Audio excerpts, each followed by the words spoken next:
Bonjour à toutes et à tous, bienvenue dans cette vidéo dans laquelle nous allons voir deux études de Richard Reti. Richard Reti était un joueur d'échecs d'origine hongroise, il a composé ces deux positions dans les années 1920. Alors des études, ce sont des positions imaginaires, qui ne sont pas tirées de parties réelles, mais qui sont souvent extrêmement instructives, et c'est le cas, je l'espère, des deux positions que nous allons voir dans cette vidéo. Alors, la première position, c'est celle qui est donc affichée. Dans cette position, les deux joueurs ont chacun un pion passé, le pion en C6 pour les blancs, le pion en H5 pour les noirs. Mais les blancs ont l'air d'être perdants puisque le pion noir peut facilement aller à dame sans pouvoir être arrêté par le roi blanc, alors que le pion blanc peut être facilement arrêté. Alors par exemple, si les blancs essaye de rattraper le pion noir. Voilà, celui-ci, il se sauve simplement et il va aller faire dame, apparemment sans pouvoir être arrêté. Inversement, si les blancs essayent de faire une dame, le roi noir, il va facilement pouvoir arrêter le pion blanc. Donc comment, dans ces conditions, les blancs peuvent-ils annuler ? Donc c'est très au blanc et les blancs doivent trouver une façon d'annuler. Je peux vous laisser réfléchir. Alors vous pouvez mettre la vidéo en pause. Vous pouvez placer la position sur un échiquier si vous voulez, réfléchir et puis relancer la vidéo lorsque vous pensez avoir trouvé une solution. Alors la solution, ça consiste à utiliser une propriété de l'échiquier qui est que pour se rendre sur une case donnée, alors en l'occurrence par exemple pour le roi blanc, aller sur la case H2, la ligne droite n'est pas souvent le seul chemin. Alors par exemple, ici, si on veut aller sur la case H2, pour arrêter le pion noir avant qu'il ne puisse se promouvoir, les blancs peuvent se déplacer sur la colonne et ça leur prend 1, 2, 3, 4, 5, 6 coups. Mais les blancs disposent aussi d'un deuxième chemin qui est de suivre les diagonales. Donc de passer par ici. Et bien que ça ait l'air plus long géométriquement, ça prend le même nombre de coups. 1, 2, 3, 4, 5, 6. Donc, en prenant ce chemin sur la diagonale, les blancs vont pouvoir atteindre une case beaucoup plus centrale avec leur roi. Et de ce type de case-là centrale, ils vont à la fois menacer de rattraper le pion noir et menacer de protéger leur propre pion pour aller le promouvoir. Donc c'est ce qu'on va voir avec des variantes concrètes. Alors donc le premier coup blanc forcé pour annuler, c'est roi G7. Donc les noirs ont maintenant deux choix, soit ils vont essayer de prendre le pion blanc, soit essayer de promouvoir leur propre pion. Donc essayons d'abord de promouvoir le pion noir. Dans ce cas, les blancs ne doivent pas s'affoler, ils continuent leur manœuvre. Les noirs continuent à essayer de promouvoir le pion, ce qu'ils vont réussir à faire, bien sûr, mais les blancs maintenant sont assez proches de leur pion, et ils vont pouvoir l'aider à la promotion. Voilà, donc si les noirs continuent à avancer, il va y avoir deux dames sur l'échiquier avec une position égale. Donc ici, si les noirs, au lieu d'avancer leur pion, essayent d'arrêter le pion blanc, les blancs ont le temps de protéger leur pion et de promouvoir aussi leur pion avec à nouveau une position égale. Donc ça c'est voilà un exemple de ce qui se passe si les noirs poussent leur pion. Donc après le coup roi G7. Maintenant, les noirs peuvent décider qu'avant de pousser leur pion, ils ont encore un peu le temps avant qu'ils soient attaqués, ils peuvent essayer d'aller prendre le pion blanc. Donc là, évidemment, le pion blanc ne peut pas être défendu directement, mais les blancs continuent leur manœuvre sur la diagonale. Et on voit que maintenant, si les noirs prennent le pion blanc, les blancs vont avoir le temps d'aller prendre le pion noir. Et donc la position est à nouveau égale. Et si les noirs avancent leur pion, pour essayer de le sauver, les blancs vont continuer la manœuvre sur la diagonale. Et cette fois-ci, les noirs ont à nouveau le dilemme prendre le pion blanc et avoir leur propre pion arrêté, ou continuer à avancer leur pion.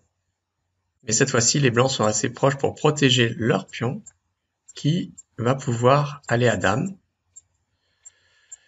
Et donc à nouveau, la position sera égale. Voilà. Donc voilà cette première étude de Richard Reti, dans laquelle les blancs arrivent à annuler en courant 2 lèvres à la fois, donc essayer d'arrêter le pion noir et menacer de promouvoir leur propre pion. Nous allons donc voir maintenant cette deuxième position, qui est également une étude de Richard Reti, qu'il a publiée quelques années plus tard, en 1928.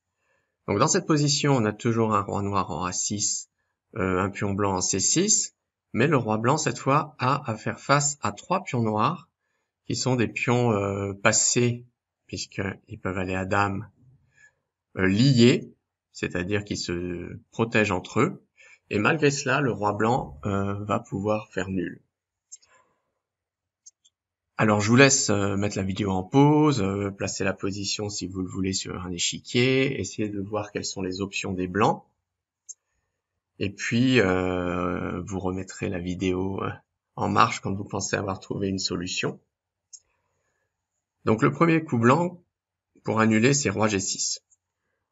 Si les blancs ne s'occupent pas des pions noirs, par exemple s'ils jouent roi G4, le roi noir va simplement aller prendre le pion blanc, voilà, et ensuite il sera trop tard pour les blancs pour attaquer et prendre les pions noirs, puisque cette fois le roi noir sera assez près, d'une part peut-être pour défendre ses pions, et en plus les blancs n'ont plus leurs pions pour créer des contre-menaces de faire dame eux-mêmes. Ils ont simplement perdu du temps. Donc après roi G6, les noirs ont plusieurs options. Donc la première option, c'est de se dire qu'ils ne risquent rien avec leur pion et qu'ils peuvent aller prendre le pion blanc. Voilà, donc maintenant les blancs attaquent les 2 pions noirs. Donc les noirs, par exemple, peuvent se dire je vais aller à dame. Voilà, et donc on se retrouve de cette façon dans la position de la première étude, dans laquelle les blancs vont pouvoir annuler en menaçant d'aller protéger leur pion, tout en menaçant d'aller prendre le pion noir grâce au déplacement sur la diagonale. Donc là, la position est nulle. Alors, si on revient juste un coup en arrière, ici, les noirs, au lieu de pousser H5, ils peuvent se dire je vais pousser l'autre pion, mais ça va être la même chose, les blancs vont continuer sur la diagonale. Alors par contre, là, il y a un piège. Il ne faut surtout pas que les blancs prennent le pion H5,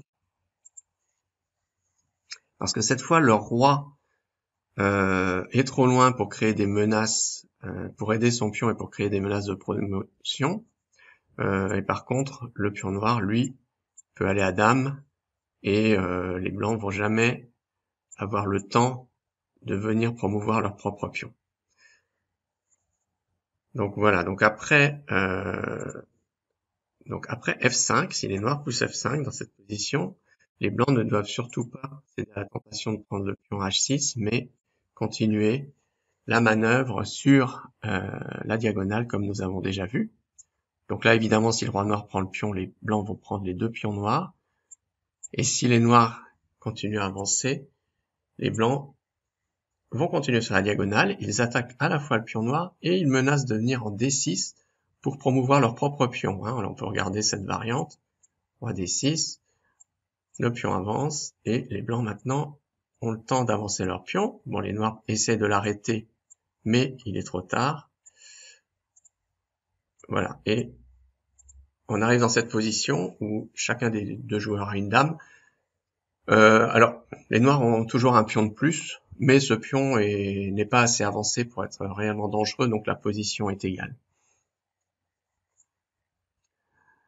Donc nous avons vu ce qui se passe si après roi G6, le roi noir vient essayer de prendre le pion blanc. Les noirs ont d'autres options évidemment dans cette position.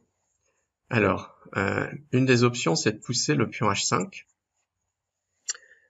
Alors ça crée des pièges pour les blancs, parce que l'un des pièges, enfin le piège, c'est que le roi blanc ne peut pas prendre le pion H5.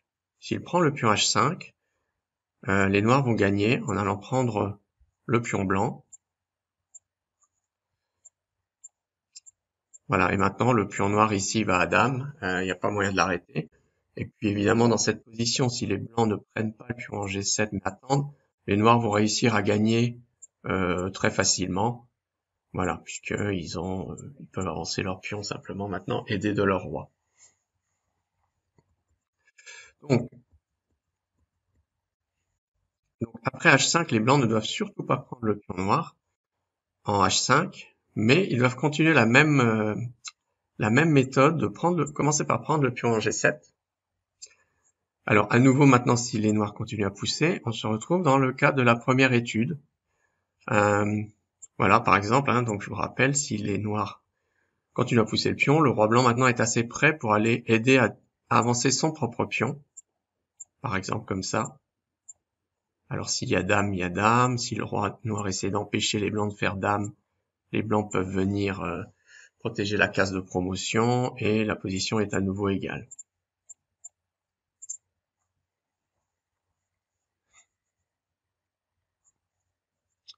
Voilà, donc après roi prend G7. Alors les noirs peuvent aussi, au lieu de pousser H4 et de laisser le pion F6, peuvent aussi se dire qu'ils vont garder leurs deux pions. Mais là, c'est toujours un peu la même chose. Le roi blanc continue sur la diagonale. Voilà, bon, si le roi noir se rapproche, les deux pions noirs vont être pris. Si les noirs essaient de pousser leur pion, F par exemple, bah, c'est donc à nouveau pareil. Le roi blanc maintenant est assez prêt pour aider la promotion de son propre pion. Voilà, pareil. Ah, je suis allé sur la mauvaise case. Ici. Voilà, en protégeant la case de promotion au besoin et en faisant même une dame, dans ce cas-là, avant les noirs. Donc après roi en G6, on a vu ce qui se passe si le roi noir vient prendre le pion blanc, ce qui se passe si les noirs poussent le pion H5. Les noirs ont une troisième possibilité qui est de pousser le pion à F5. Et cette fois-ci, ils créent à nouveau un piège, hein, puisque comme tout à l'heure, le roi blanc ne peut pas prendre le pion F5. Hein, sinon, les noirs ont simplement le temps d'aller prendre le pion blanc. Ici, les blancs ne peuvent pas prendre le pion en G7 parce que cette fois, le pion noir se sauve. Et si les blancs attendent, bah, le roi noir va venir aider ses propres pions à avancer. Voilà, le roi blanc déjà n'a plus beaucoup de choix. On peut faire ça. Et puis voilà, les noirs vont gagner facilement cette finale. Donc si les noirs poussent le pion F5, c'est la même chose que quand ils poussent le pion H5. Le roi blanc doit prendre le pion en G7 sans avoir peur de laisser filer le pion noir. Alors ici, c'est pareil que d'habitude. Si les noirs avancent leur pion, les blancs vont pouvoir se rapprocher pour promouvoir leur propre pion. Et si le roi noir veut prendre le pion blanc, le roi blanc continue sur la diagonale. Il attaque à la fois le pion noir et il menace de venir protéger le pion blanc pour promouvoir lui-même son pion. Voilà, donc si je reviens à la position initiale, hein, donc dans cette position, les blancs annulent en allant prendre le pion en G7 et ensuite en faisant une manœuvre similaire à la première étude sur la diagonale afin de contrôler l'avancée des pions noirs tout en menaçant de promouvoir leur propre pion. Voilà, j'espère que cette vidéo vous a plu. Si c'est le cas, n'hésitez pas à la liker en dessous de la vidéo et à mettre un commentaire. Si vous avez des questions aussi, n'hésitez pas à mettre des commentaires, j'essaierai de répondre. Si vous voulez télécharger ces deux études au format PDF pour pouvoir les regarder tranquillement, vous pouvez vous rendre sur mon site apprendreslesechèques.com. À bientôt pour une nouvelle vidéo.